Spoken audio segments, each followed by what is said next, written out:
Morning everyone. So I'm like desert for this TEDx now. So just tell me, who wants to be an engineer or a doctor over here? Nobody. Come on, raise it very high. Yes, why not? Huh? So, but how? How about being a travel expert or a social media manager? Or just think about being a food scientist where you can try as many as pizza as you want. And how about being an air traffic controller? So when it comes to a career, society is like your uncle who traps you at the holidays and goes for a 15-minute, mostly incoherent, unsolicited advices, right? So life has become a very complex these days, and there is a cutthroat competition in the field of employment. The selection of career is or a profession is one of the most important things in life. A right choice of career is the fundamental importance.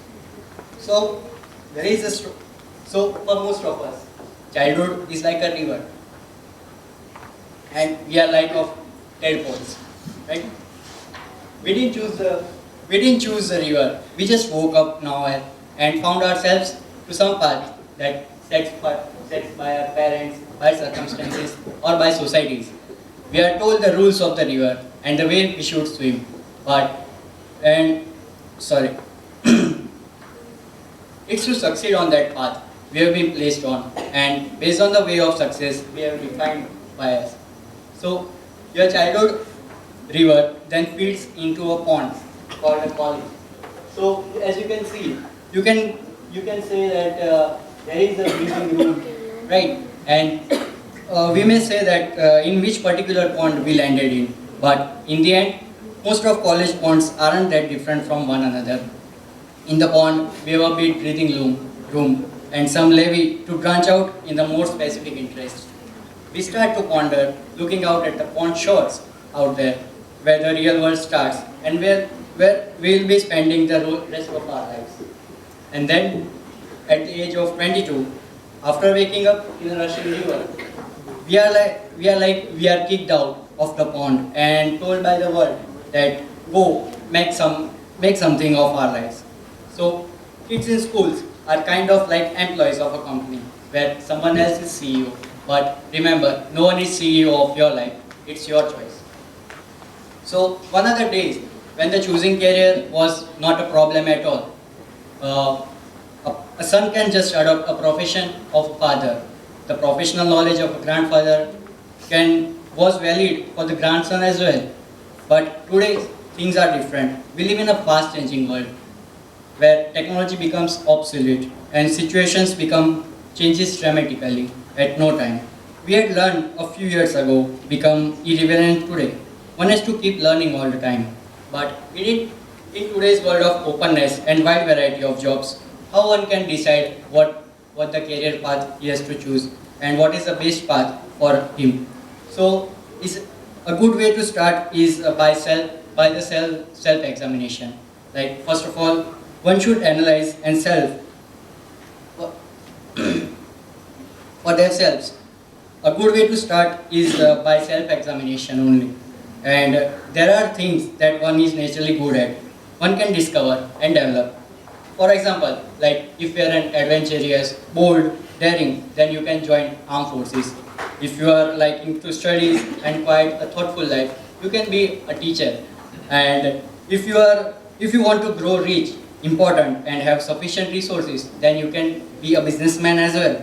You can enter into politics if you have that temperament and become a prominent leader. So the choice is yours, and it is very vast.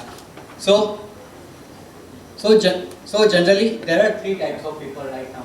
So this is the one type of group. Like one group of people will look at the map and see a big question mark. Like these are the peoples who feel indecisive about their career path. They have been told to follow their passion, but they don't know, especially what they are passionate about. They have been told to let their strengths guide them, but they are not sure what they are best at. They may have felt that they had answered in the past as well, but they have changed and they are no longer who they are and where they are going. And then there is a number two type of people. Like other people will see a nice and clear arrow representing a direction they feel confident is right, but find their legs walking in a different direction.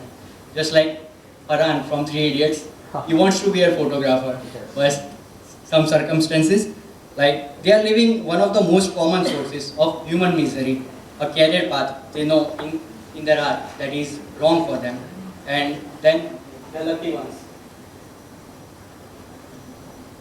The lucky ones feels that where they want to go and believe they are marching in that direction. So if you are not currently walking towards the career you're supposed to aim for, try to figure out why not.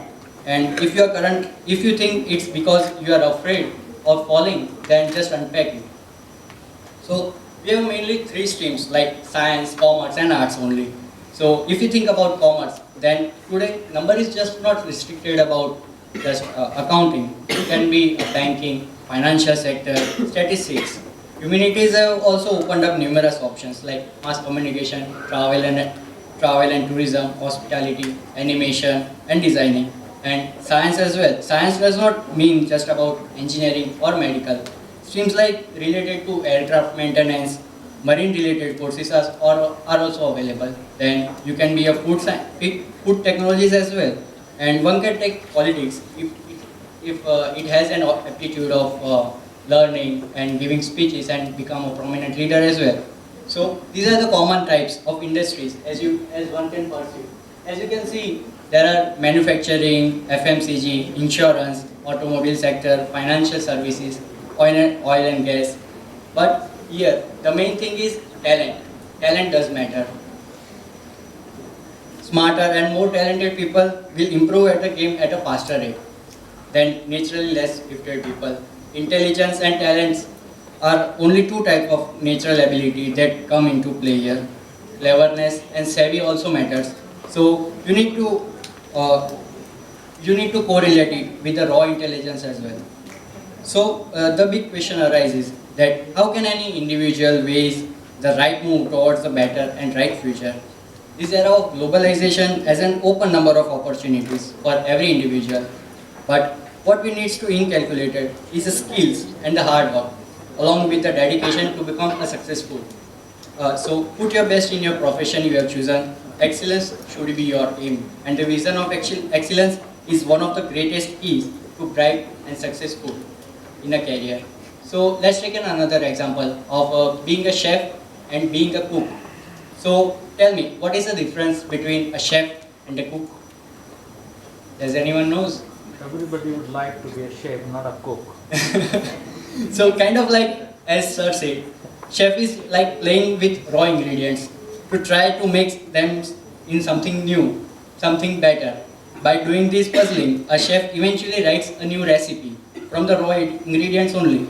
The other kind of reasoning like happens when you look at the way things are already done and you just essentially copy it, like right. So with maybe a little personal tweak here and there, kind of like cook following a already written recipe. Being a chef, being a chef takes a tremendous amount of time and energy, and which makes sense. But you are not just trying to reinvent the wheel; you are trying to invent it for the first time only. So being a cook is far easier and more straightforward and less icky as well.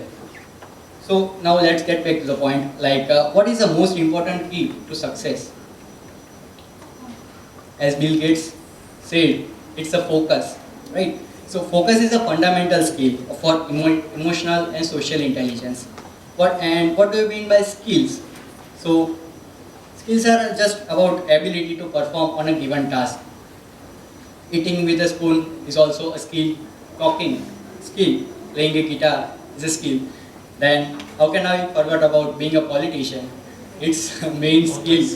Yeah, it requires greatest skill of how to be clever in lying. Yes. So to thrive in today's innovation-driven economy, we need a different mix of skills than in the past. In addition to foundation skills like literacy and numeracy, we need two competencies like collaboration, creativity, and problem solving as well, and character qualities like persistence, curiosity, and initiative. So these are the skills that we need in this century. Like there is mainly three types: foundational literacies, competencies, and character qualities. But here the most important skills are 4 C's: like communication, collaboration, critical thinking, and creativity. Right? So, as we know, like creative communication. So, communication. These are the main four C's. Like communication, it's nothing but conveying ideas quickly and clearly. With communication lockdown, students can streamline their ideas and make a positive impression on those around them. Number second is collaboration. Collaboration means getting students to work together, achieve compromises, and get the best result from solving a problem. Collaboration has evolved to a point in the instantaneous feedback loops. And collaboration is also important because whether we realize it or not, but in this world, we have to work with other people as well. So collaboration is a must, and practicing collaboration helps to understand how to address a problem, pitch solution, and decide the best course of action. Number third one is critical thinking. So critical thinking is a practice of solving the problems. With critical thinking, we don't just learn a set of facts and figures. Instead, we learn how to discover the facts and figures for themselves only. And the last one, creativity, is the most important thing. Like creativity is just about practice of thinking outside of the box. We can learn how to be a creative by solving problems, creating systems, or just trying something we hadn't tried before. But that doesn't mean every student can become a writer or an artist. It means we will be able to look at a problem from multiple perspectives, including those that others may not see. Creativity allows students to embrace their inner strengths from big picture, planning to meticulous organization. They also become motivated to share their creativity with others. And when they share it, other students can also be a part of their creativity, and they can also share their ideas about it. So these combined four skills are equally important as a means of adoption. The skills empowers students to see concept in a different light, which leads to innovation. Creativity is a part of our daily lives, no longer reserved for few. We must all be too, we must all be creative and innovative to do our daily work. So still, there is one last skill that in this century we have to learn. It's about social skills. Social skills are crucial to the ongoing success of a profession.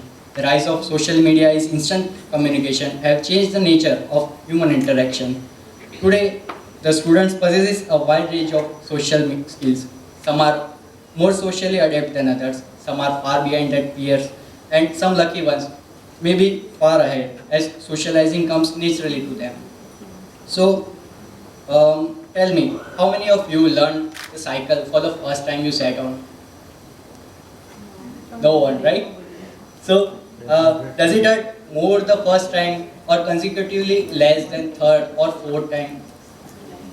Almost first time, right? So exactly, it hurts most the first time only. It hurts less the consecutive times because we learn how to pick ourselves up. So we learn try to harder, and when we succeed, we won't even remember the pain. Some things in life aren't meant to be. So just let go such things. So finally, closing my speech, right? The world is easy, but you are just difficult. Thank you, everyone.